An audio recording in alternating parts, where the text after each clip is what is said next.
I'm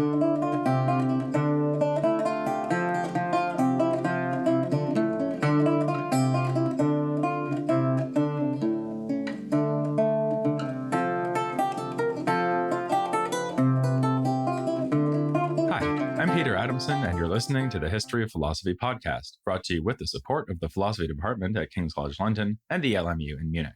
Online at historyofphilosophy.net.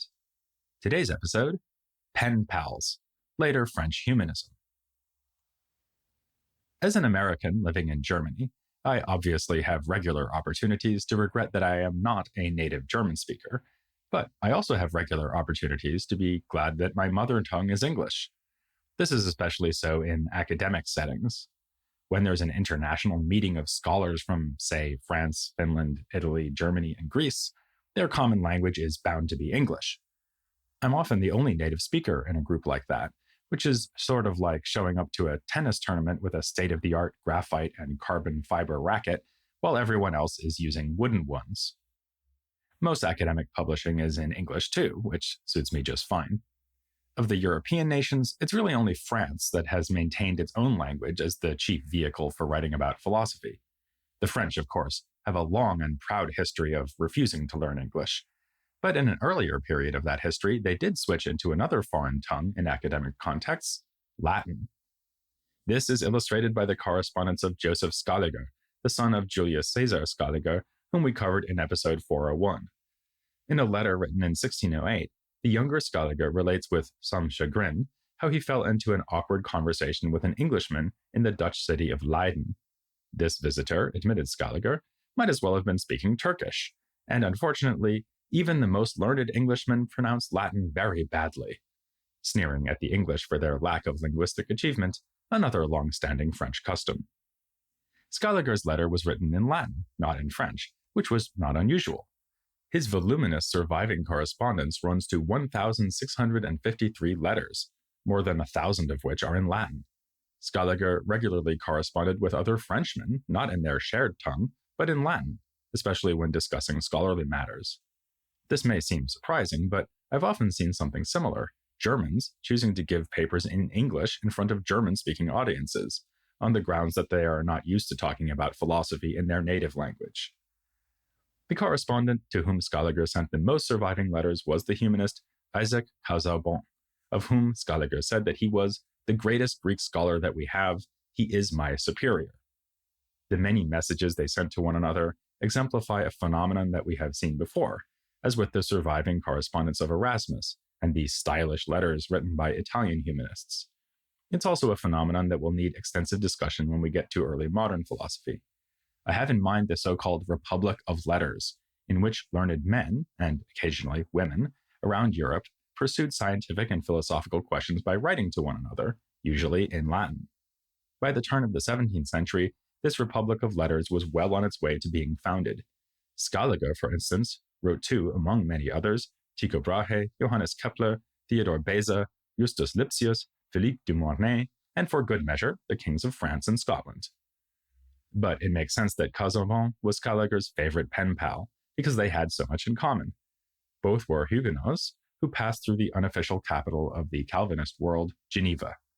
Casaubon studied there as a young man, while Scaliger became a professor of philosophy there after fleeing France following the St. Bartholomew's Day massacre.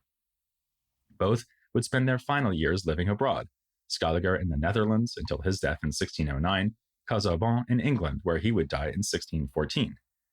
As leading humanists, both men, of course, excelled in Latin and in Greek. Particularly celebrated is Scaliger's story of teaching himself ancient Greek, after having received instruction in Latin thanks to his famous father. According to this story, as a young man, Scaliger shut himself in his room and undertook a self-imposed crash course in the language. He read Homer with the help of a translation and mastered this archaic version of Greek within only 3 weeks. Clearly, Joseph inherited his dad's flair for self-promotion and exaggeration because, in fact, he learned Greek from several teachers in Paris. There, Scaliger also met Guillaume Postel, a scholar of Jewish Kabbalah. This got him interested in studying Hebrew, Aramaic, and Arabic. Scaliger in turn helped inspire his friend Casaubon to study these Near Eastern languages. They, of course, discussed this project in Latin in their letters to one another, with Scaliger advising Casaubon to learn Arabic directly from the Quran, and Casaubon writing to say that he was reading Avicenna's medical treatise, the Canon, in the original, which was not unprecedented. Avicenna's preeminent standing in medicine motivated quite a few Renaissance doctors to learn Arabic. But to combine a deep philological interest in Greek and Latin with a similar interest in Semitic languages, as Scaliger and Casaubon did, was more unusual. Joseph Scaliger, again according to his own not exactly modest account, claimed that he was able to dispute with Jewish rabbis in Rome in Hebrew, and Casaubon's study of Hebrew was ambitious enough to be the subject of a whole book by modern-day scholars Anthony Grafton and Joanna Weinberg. As they discuss, Casaubon was able to consult texts in the Hebrew original on a wide range of topics, from religion to mathematics. As an exercise, he liked to translate Hebrew into ancient Greek. An author of particular interest to him was Maimonides, whom he saw as an authoritative interpreter of the Bible. We still have notes he made on a translation of Maimonides' Guide for the Perplexed. By contrast, he had little respect for Kabbalistic writings, a judgment shared by Scaliger. Referring to the theory of the alphanumeric sephirot, Casaubon remarked, "The Hebrew masters not only waste their time, but actually make fools of themselves as they seek out the mysteries of holy letters." One reason Casaubon was interested in Hebrew is that he assumed it to be the most ancient known language. You'll remember the flood recorded in the Book of Genesis, the one that lasted 40 days and 40 nights, which is about twice as long as it took Scaliger to learn Homeric Greek. After this cataclysm, Casaubon supposed, the only remaining language was Hebrew, meaning that all existing languages on Earth must be derived from it. To support this spurious notion, he proposed equally spurious etymologies that purported to show the derivation of Greek words from Hebrew ones. Not one of Casaubon's better ideas. But in another case, he was, like the face of a Roman emperor, right on the money. In the process of attacking a Catholic apologist named Cesare Baronio, Casaubon turned his attention to one of Baronio's sources, the Platonizing writings ascribed to the Greek-Egyptian religious figure thrice great Hermes, or Hermes Trismegistus. This body of texts had been significant for the history of philosophy since late antiquity, when they were in fact written. Hermes was used by Greek Neoplatonists, a name known to philosophers of the Islamic world, and celebrated as a source of great wisdom and antiquity by earlier Renaissance humanists like Marsilio Ficino and Giordano Bruno. But Casaubon noticed that these writings could not possibly be an early Greek translation of an even earlier Egyptian source, as was claimed. He observed, for example, that the text indulged in wordplay that would make sense only if it was originally written in Greek, as when the word kosmos is linked to the Greek verb kosmein, meaning to adorn or decorate. More generally, he saw that the vocabulary, style, and thought of the Hermetic writings belonged to late antiquity. There are many words here, he argued, that do not belong to any Greek earlier than that of the time of Christ's birth. As we can see from this example, the French humanists were developing a more nuanced sense of the history of philosophy, and the same goes for plain old history. Scaliger is especially important here because of his contributions to the field of historical chronology. Of particular interest in his own time was, of course, biblical history, but Scaliger did not hesitate to use pagan historical records too, all those Roman emperors with their faces on coins and their reigns recorded in classical literature, as he undertook nothing less than a reconstruction of all antiquity, a kind of map in time instead of space. He used a similar metaphor himself, saying that his system for time measurement would offer a guide to the chronologer who journeys through all the world and roams like a wandering stranger back through all ancient times and origins, so that when he reads the acts, annals, and calendars of the ancients, he may sometimes know where he is, and need not always be a stranger. Using his periodization, it would be possible to determine when biblical events happened relative to events recorded in the writings of the pagan Greeks and Romans. Scaliger even made an attempt to sort out the times of ancient Egyptian dynasties, and admitted that there was good evidence to show that Egyptian culture existed before the supposed date of the world's creation, suggested by the Hebrew Bible. This may seem to be the ultimate antiquarian project, and in a sense it was. Scaliger was going beyond the study of individual ancient texts to the study of ancientness itself, in a pioneering attempt to create a universal timeline on which all events could be located. This meant more than editing and translating particular texts and rejecting them as forgeries when appropriate, though it certainly meant these things too.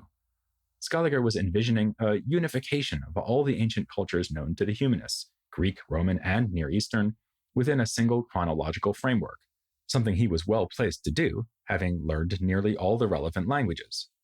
Yet neither Scaliger nor Casaubon thought that old things are valuable just because they are old. To the contrary, both men believed in scientific and scholarly progress. Casaubon once said, "Great things take a long time to develop, and one age is not enough to work through them systematically. Hence they have certain rude beginnings and are not passed on to us in their final state. That is why those who come later always devise new things to add to the discoveries of their ancestors." And Scaliger was scornful of followers of Peter Ramus, who fetishized the pioneering mathematicians of antiquity. As far as he was concerned, the fact that these figures came earlier didn't mean that they were better at math. Being more traditional humanists in the mold of Erasmus, Boudet, the elder Scaliger, and so on, these later French scholars were not apt to be impressed by the user-friendly, disruptive methods of Ramus. Casaubon lamented that Ramism was an unfruitful tree, which unfortunately had spread its branches through virtually all the universities of the Christian world.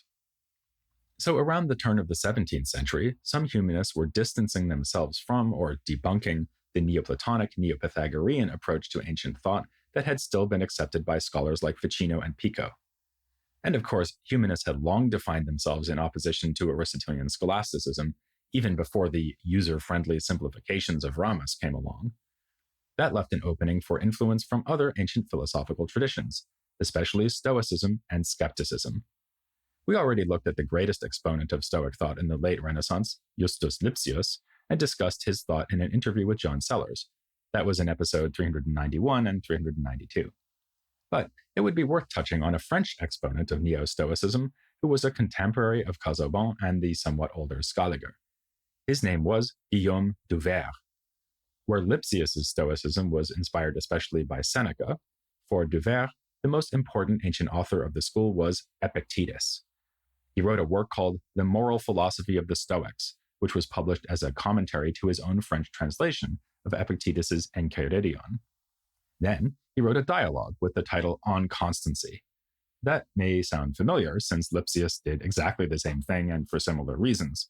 Both of them were responding to the upheaval of the wars of religion, with the immediate event provoking du Vair's treatise being a Huguenot siege of Paris in 1590.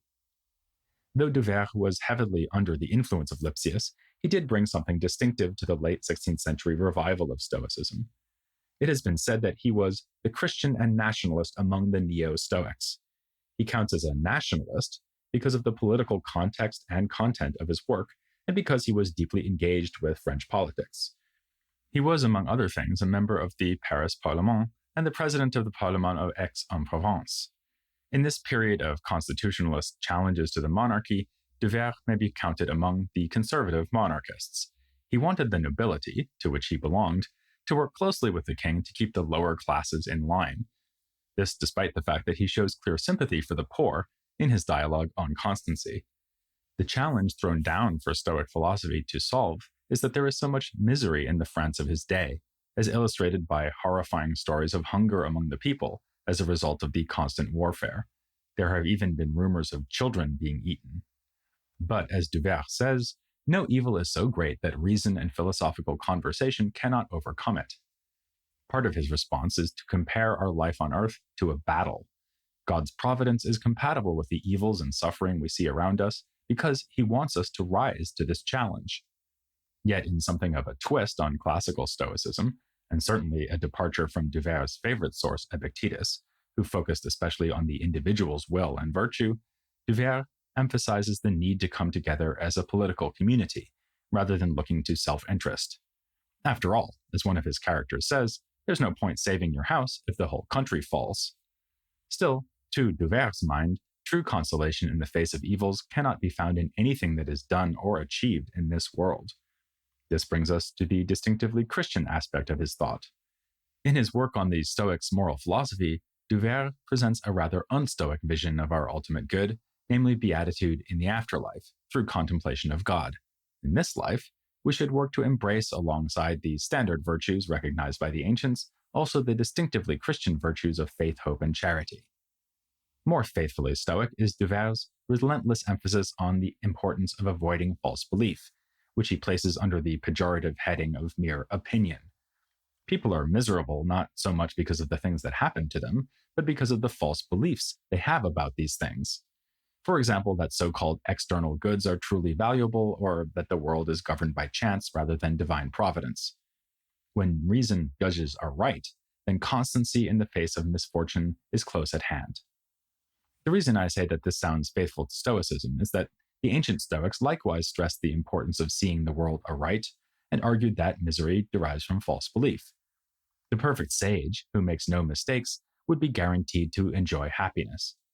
But even here, du Vair departs from what he would find in Epictetus or earlier Stoics. He incorporates into his moral theory Plato's analysis of the soul, according to which there are lower parts, spirit and desire, which can undermine reason by leading it away from the correct values and beliefs. Du Vair suggests using philosophical medicine to cure the soul of such misconceptions, for example, the Epictetan teaching that we should value only what is up to us. Another remedy can be found in the anecdotes and sayings, usually drawn from antiquity, that the humanists called exempla. Du Vair's inspiration Lipsius was an avid purveyor of such material, but neither of them was the most famous author of the period to make extensive use of exempla. That honor would go to another Frenchman who wrote toward the end of the 16th century and who was more oriented toward another Hellenistic school, skepticism. This was Michel de Montaigne, whose famous collection of essays is absolutely chock full of quotations from ancient authors, good stories drawn from classical history, and passages praising heroes of antiquity, especially Socrates. Occasionally, ideas do come in from the Stoic tradition, but Montaigne found such rigorous ethical teaching too demanding and also too certain of itself. He was a man of moderation who allowed himself to enjoy pleasure and also allowed that he was uncertain of many things.